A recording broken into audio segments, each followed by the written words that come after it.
నమః. వక్రతుండ మహాకాయ కోటి సూర్య సమప్రభ నిర్విఘ్నం కురుమే దేవ సర్వకార్యేషు సర్వదా. మీ అందరికీ ముందుగా వినాయక చవితి శుభాకాంక్షలు. మనం ఈరోజు ఇక్కడ అందరం ఎందుకున్నాం? రేపొద్దున వినాయక చవితి కాబట్టి, అవునా? వినాయక చవితి అంటే ఏంటి, అసలు వినాయక చవితి ఎందుకు చేసుకుంటున్నాం, ఎలా చేసుకోవాలి, అవన్నీ మీ అందరికీ చెప్పాలని నేను వచ్చాను. ఓకేనా? నేను మీ అందరికీ తెలుసో లేదో, నా పేరు బాలజ్యోతి.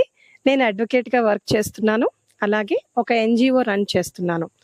దాని పేరు జన జాగృతి సమాజ సేవా సమితి. అలాగే దానితో పాటు నేను బీజేపీ మహిళా మోర్చా డిస్ట్రిక్ట్ వైస్ ప్రెసిడెంట్గా ఉన్నాను. ఓకే, సో ఇప్పుడు భాద్రపద మాసం, ఇది ఏ మాసం? భాద్రపద మాసం. రేపు చవితి రోజు వినాయక చవితి చేసుకుంటాం. వినాయకుడికి ఆడంబరాలంటే అస్సలు ఇష్టం ఉండదు. వినాయకుడికి చాలా సింపుల్గా పూజ భక్తితో చేస్తే చాలా ఇష్టం. అలాగే వినాయకుడికి ఆడంబరాలంటే అస్సలు ఇష్టం ఉండదు. వినాయకుడికి ప్రకృతి అంటే చాలా ఇష్టం. వినాయకుడు పర్యావరణ పరిరక్షకుడు అన్నమాట. అంటే ఏంటి? మన చుట్టూ ఉన్న పర్యావరణాన్ని కాపాడుకోవడమే వినాయకుడి పండగ ముఖ్య ఉద్దేశ్యం. మట్టి ఉంటుంది కదా, మన ప్రకృతిలో దొరికే మట్టి ఉంటుంది కదా, మన ప్రకృతిలో దొరికే మట్టితోటి ఆయన విగ్రహాన్ని చేసి మాచుపత్రి, గడ్డి, తులసి ఇలాంటి ఆకులతో ఆయనని పూజ చేయాలి. ఆయనకి అలానే ఇష్టం కాబట్టే ప్రకృతి రక్షకుడు ఆయన. ఆయనకి ప్రకృతి అంటే చాలా ఇష్టం. అలాంటి పండుగ కాబట్టే ఈ వినాయక చవితి రోజు కలర్స్ వినాయకులతోటి పూజ చేసుకుంటున్నారు. అలా చేయడం వలన మన ప్రకృతి పాడైపోతుంది. మన ప్రకృతిని మనమే కాపాడుకోవాలి. అందుకనే మీ అందరూ రేపొద్దున ఇంట్లో మట్టి వినాయకుడిని మాత్రమే పెట్టి చక్కగా భక్తితో, మన మెడికేటెడ్ ఆకులు ఉన్నాయి కదా, ఈ పవిత్రమైన ఆకులతో పూజ చేసుకుని మీ అందరికీ మంచి జరగాలని, నేను మీ అందరికీ మట్టి విగ్రహాలని మీ అందరికీ ఇవ్వాలని ఈరోజు మీ అందరి దగ్గరికి వచ్చాను.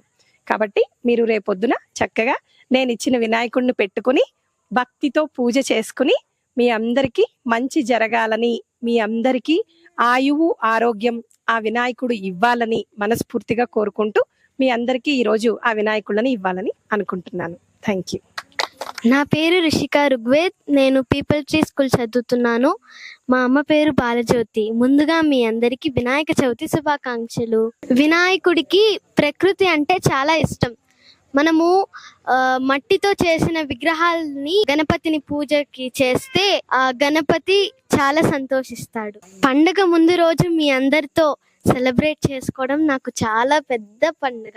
ముందుగా మా సంఘంలో ఉండే సభ్యులకు, ఇందిరమ్మ కాలనీ స్థిర నివాసులకు అందరికీ వినాయక చవితి శుభాకాంక్షలు. ఇక్కడికి మనకి రావడానికి ముఖ్య ఉద్దేశం ఏమంటే, బాలజ్యోతి మేడం గారు వచ్చేసి, మేడం చాలా జన జాగృతి సమాజ సేవా సమితి అనేది ఒకటి స్థాపించినారు.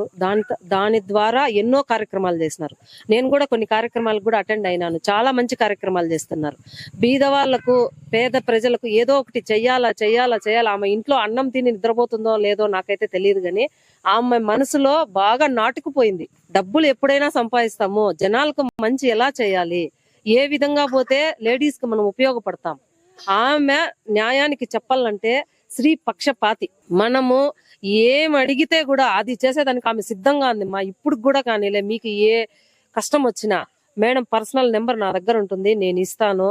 మీకు గృహహింస చట్టం కానీ, మీకు ఏదైనా హెల్ప్ కావాలన్నా, మీ బిడ్డలకి ఏదైనా స్కూల్లో చేర్పించాలన్నా, మేడం నేను ఇది చేసుకోలేను, నేను దీన స్థితిలో ఉన్నాను, నాకు హెల్ప్ చేయండి అంటే ఖచ్చితంగా ముందు వస్తుంది. ఇదైతే కాన్ఫిడెంట్ గా నేను చెప్పగలుగుతాను. మేడము ఇలాంటి కార్యక్రమాలు ఇప్పుడు మేడం ఏం చేయనవసరం లేదు. వాళ్ళ ఇంట్లో వినాయకుడిని పెట్టుకొని లక్షణంగా పూజ చేసుకోవచ్చు. వినాయక చవితి రాకనే మనకి ఇంతమంది ఇండ్లకు వినాయకుని చవితి పండగ తెచ్చేసింది కదా. ముందే మన కోసం పండగను మన గడపలేకి తెచ్చిందంటే మేడం ఎంత గ్రేట్ చెప్పండి. ఇలాంటి కార్యక్రమాలు ఎన్నో చేసి మేడం ఇంకా ఎన్నో మహోన్నతికి ఎదగాలని కోరుకుంటాను మేడం.